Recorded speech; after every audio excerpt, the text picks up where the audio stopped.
PO, once and for all. Sharon Horne-Ellstrom here. Welcome to day 1446 of What You Up To Now. Documenting the journey as I transitioned. Originally in 2018, I started doing this segment from the brick and mortar corporate world of business. I spent over a quarter century in corporate America. Ran, owned, operated, was a major player in dozens and dozens of businesses offline.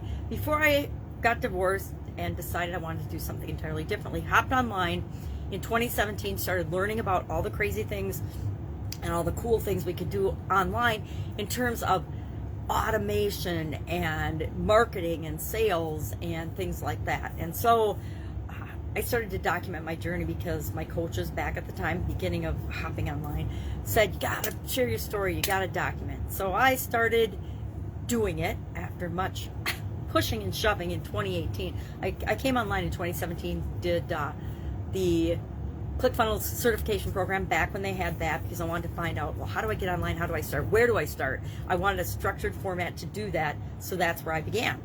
And had some health challenges in 2017. I am a person that has had chronic pain my entire life, but it predominantly started in my 20s. I spent, several years out of commission. I like to say out of commission instead of bedridden because it sounds better, but struggling with health, and I ended up having to figure out my way out of that deep dark hole and into what the heck am I going to do with my life? Is my life going to be over in my early 20s, or am I going to figure this out? And so I figured it out, and it wasn't a quick overnight figure it out, but over the next couple of years I figured it out. I finished college, I got my degree, and I started my corporate career. And I have had literally health and physical challenges on and off throughout the last 60 years, right? I'm 61, going to be 62 soon. And for most of my life, I've had weird, funky stuff that's happened. And my family's got some very strange, interesting health challenges, but that's a topic for another day. So I started documenting my journey. At another one of my challenges is vision. I'm actually legally blind, and so everything I do has to be through that filter. And I guess it makes me more aware of people with other challenges. Guess what? I believe all of us have challenges. Mostly the world doesn't know what our challenges are. We keep those within ourselves. I think it wasn't until maybe a year or two ago that people even knew I had any vision challenges. But it got to the point where I couldn't drive, I couldn't do things. So even before COVID, I had to give up my driver's license and my freedom of movement and start figuring things out. So secretly, when COVID hit, it felt like the world was joining me in all of the things I had gone through over the previous 2 years. And so it made it an easier adjustment for me, I think.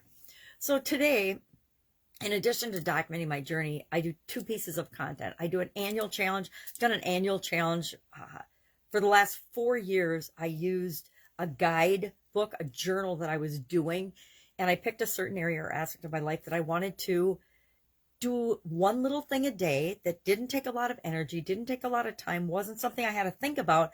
I could just automatically look at it and then do that thing. I actually used it as a way to warm up my voice in the morning. Now, I'm missing that a little because I don't have that right now. And maybe I'll find it. It's only the 14th day of this new year. Maybe I'll come up with another way to warm up my voice and do that, which I should probably do, but not have to do it on video. But that's part of one of the advantages of doing that quick and easy daily challenge. Well, this year, I'm creating my own challenge, and I call it the BU 365-Day Challenge. And I'm rolling into that what I've done since COVID and the pandemic hit.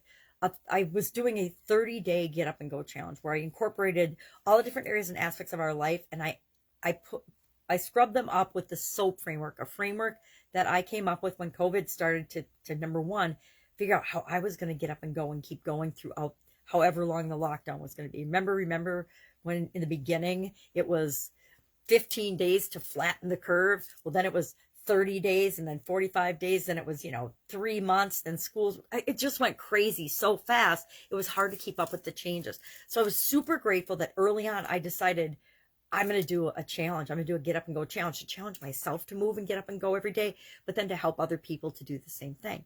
And at the SOAP framework, I'm trying to think when that came in. If that was I'd have to go back and listen to the April 2020 challenge, which I could do by going to the Get Up and Go Challenge Facebook group, the private group.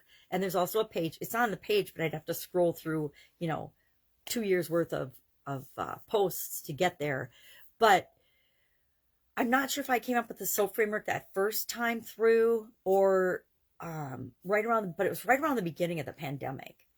And all I did was brainstorm out, well, what's the simple 4-step process that I use to handle change and guarantee I'm always going to get the best result, no matter what type change comes my way.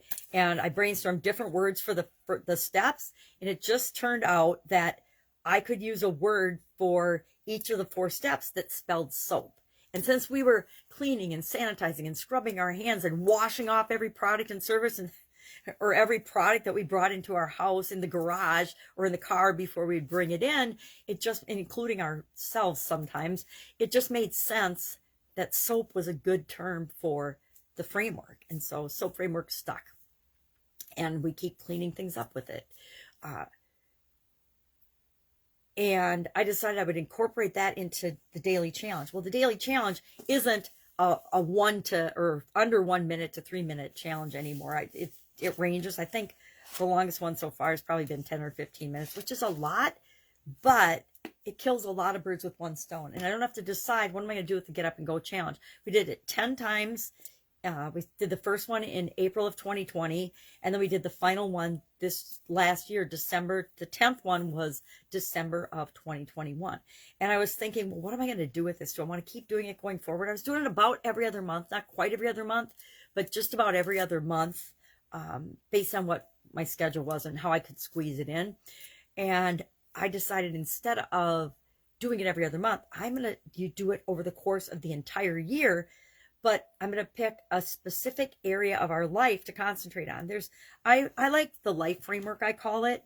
And let's see if I can find my beautiful graphic here of the life framework. I learned this from Tony Robbins, from Jim Rohn, from all the different gurus back in the late 70s, early 80s. And back then it was like a 7-area framework: physical, mental, emotional, spiritual, financial, relationships, and contribution.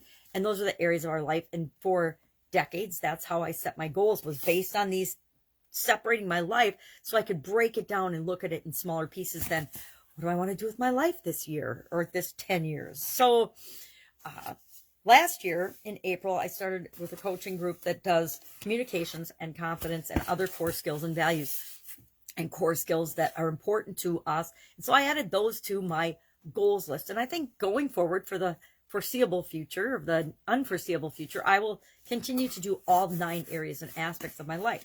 So over the course of this year, each month has got, the first 9 months of the year have each got a focus. So this month is physical. So I just started yesterday going through the SOAP framework for some physical aspect or area of our life or existence. I picked losing weight and picking an interim weight, and I'm giving myself 2 months to get there.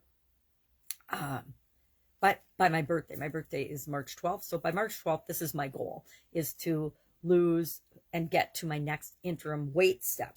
Now, why this is a biggie for me personally is it's an area and aspect of my life that I've never let myself decide 2 things. Number 1, what is my perfect ideal weight for me? And I can make all kinds of reasons and excuses up for why I haven't, but I haven't. I've never hit a solid target, so I've never had to really commit to it. So what has my weight done? Gone up and down and up and down and up and down. And my results have been really good. Actually, the majority of my life, I've been at a very good ideal weight for myself. But there have been times in my life, usually health related, that my weight goes up, my weight goes down, my weight goes up, my weight goes down. I never am like super underweight, but I guess probably after I had my son and was getting married, I was pretty low on the scale. But for the most part, just, not.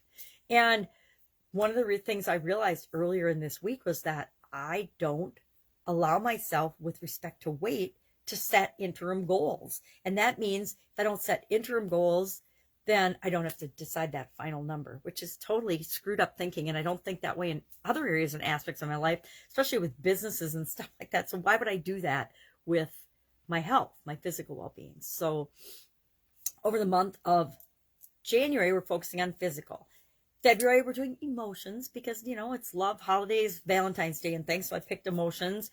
don't have to do them in any order. You do the order that works for you. I just happen to memorize them and learn them a long time ago. Physical, mental, emotional, spiritual, financial, relationships, contribution, communication, and confidence.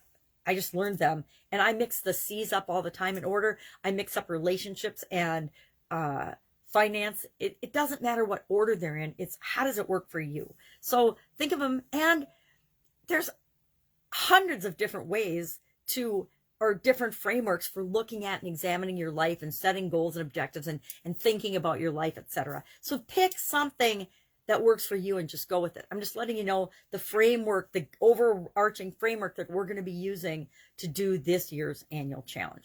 Why did I add structure to it? Because the first couple of days of the year, I thought I was just going to wing it, like the little journal books, and I would just have a saying or have a card or have something and then talk about that. Well, that didn't work for me. It doesn't work for me. My brain is more complicated than that, or I like to complicate things. So a couple days in, I was like, this is stressing me out. I need to add structure. So lo and behold, here is my calendar and stuff for this year's challenge. So I got to clean that up and figure out an easier way. I just want to write a topic on each day of the calendar and then build on that. But I'm not done with the year yet. I think I'm on June or July. And hopefully this weekend I can knock out the rest of the months and get a framework for, and a topic for each day of those. But I have to fit it into things I've already committed to. So it's taking me much longer than the couple hours on Sunday. I thought that I could just knock it out. And could I have just knocked it out in a couple hours on Sunday? Yes. But that's not the level of commitment and delivery and discipline I personally show in my life. And so it's not the level of discipline and commitment and dedication I'm going to show to an annual project for anything, if that makes sense. So today we talked about once and for all, the idiom, the expression. It's been around since the 1300s and it's been cited a lot. Even Dickens used it in Great Expectations in 1861. It became really popular in the 1800s in English, but prior to that, it had been around in different other languages. I want to say Pennsylvania Dutch, but it could be another idiom from another day. Sometimes they get all mixed together in my mind and head, especially when I'm doing one every day, and we're well over 1,100 idioms over the last couple of years. Because why did I start doing that? Well, I always have a reason why I do things. If you don't understand or know why I do something, just ask, right? I'd be glad to tell you. The reason I started doing the idiom every day for Supersize Your Business group is because I wanted to have something that I could talk about every day while I was moving, and I didn't want to have to spend a ton of time and energy thinking about it, but I still wanted to share something of value. And I ran across a little book on idioms that I'd gotten for my kids in junior high that they never touched. It had 600 plus in it. And I'm like, oh, that's plenty. I only need like a couple months worth while we rehab the old house. This was the last thing we needed to do with respect to my divorce with my ex-husband. And so I'm like, well, we rehab the house and get it ready to sell. It's only going to be a few months. So I will go ahead and just pick something randomly out of this book. What ended up being a 6-month period. I won't even go there why that is, but it took 6 months. The house sold immediately, like the first week it was on the market. So that wasn't the problem. The problem was getting the rehab done. Anyway, real estate days. Remember those. I love them. My son's getting into it now, so we're doing some work on that. But that's why I started to do the idioms. Now, today's was once and for all. And as I got to thinking about it, I'm like, there are very few things in my life that have ever been once and for all. Now, there are things that we can commit to and create and will be consistent through our life. Like if I think about my core values, every time I do a core values exercise, my core values are my same core values over and over and over again. They don't change. They're inherent in who I am and what I stand for. But otherwise, pretty much everything around us and within us is subject to change, right? I can think of a couple of, and I think it comes down to our decisions and our choices. There are some things in life, it's easy to just decide once and for all what you are and are not going to do. The thing I thought of today was smoking. I decided in high school, I tried cigarettes once, hated it. My girlfriends and I, we all got together and we tried cigarettes in, I don't remember, one Friday night or one weekend night or something when we were kids. And I coughed and hacked and I'm like, well, this doesn't feel good to me. I'm not going to do it. I'm never going to be a smoker. So I decided once and for all, I just was never going to be a smoker. And I can't tell you how many times I've looked back on that decision and thought, wow, that was a good decision. It's interesting. 2 sisters in my family were smokers. 2 sisters of us weren't smokers. My mom smoked, my dad didn't. And so it was the kind of a split down the middle in the family kind of thing. But it's interesting to see the differences just with respect to one decision like smoke or not smoke, right? I think there's things in our life that we can make those decisions about once and for all. So but for the most part, world and life is changing all the time. And so it's harder to make decisions and choices that are once and for all. So we talked about business ethics because it's kind of about deciding and drawing that line in the sand or figuring out what are your priorities, what do you stand for in your business. There are vision, like if you're supersizing and growing your business, there are things that you can decide and then they'll stay the same throughout. The end result that you want to achieve, you can decide that once and for all. I'm going to build $1 billion business. You don't have to ever change your mind on, I'm going to build say a $10 million business, whatever it is for you. I'm going to build a $10 million business.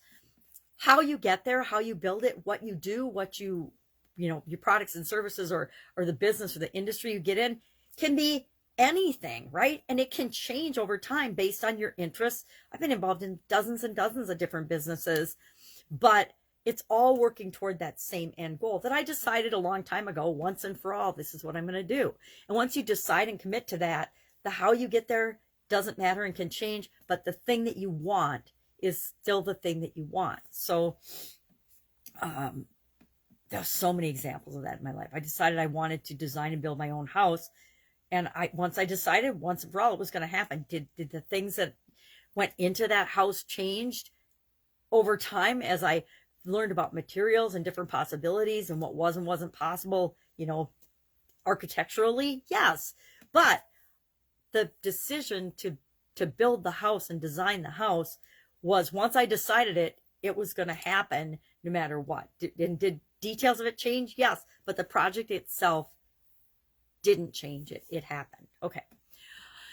Our annual challenge today was the O in the SOAP framework for physical things. Now, I committed yesterday that I was going to set an interim weight goal, and I set one for my birthday. Now, normally when I'm doing a challenge, it's only a month long. And so if I set a goal, nobody knows if I actually do it or not.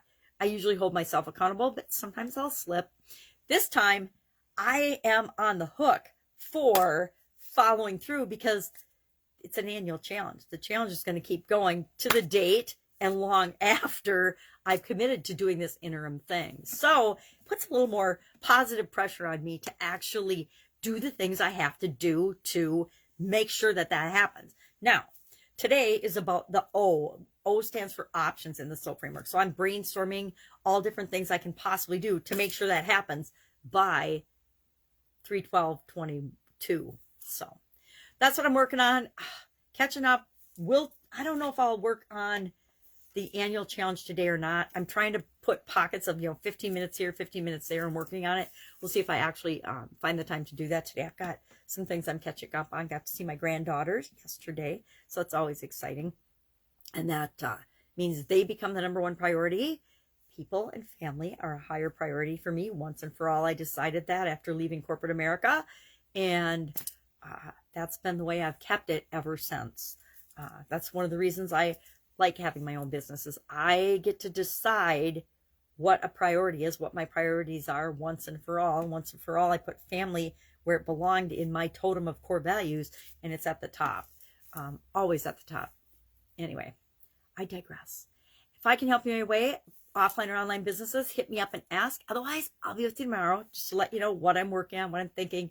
Probably talk a little more about the annual challenge, whether I've made progress on it or not, but we'll talk for sure about the A in the SOAP framework and what our idiom of the day is. Now, I've run out of beginning of the year idioms, so I'm going to have to do a little research today. I've got that in my schedule for some time to find out what do I want to do next with idioms. I had a book of 20,000 in a dictionary, but it's so small, I have to blow it up on my computer to see it, and it's more cumbersome than I thought it was going to be. So it's been more fun to pick topics to look up idioms on, but that means that I end up repeating and it gets a little redundant. And I'm one of those people that doesn't like to read the same book or watch the same movie again. So it probably doesn't bother anybody else, but it's kind of boring and irritating to me. So I have to get over my own belief, or and I'll probably just get over my own belief, because I think it's valuable to clump things and think of different ways of saying things and different ways people might experience things. All right, have an awesome day. Be with you tomorrow.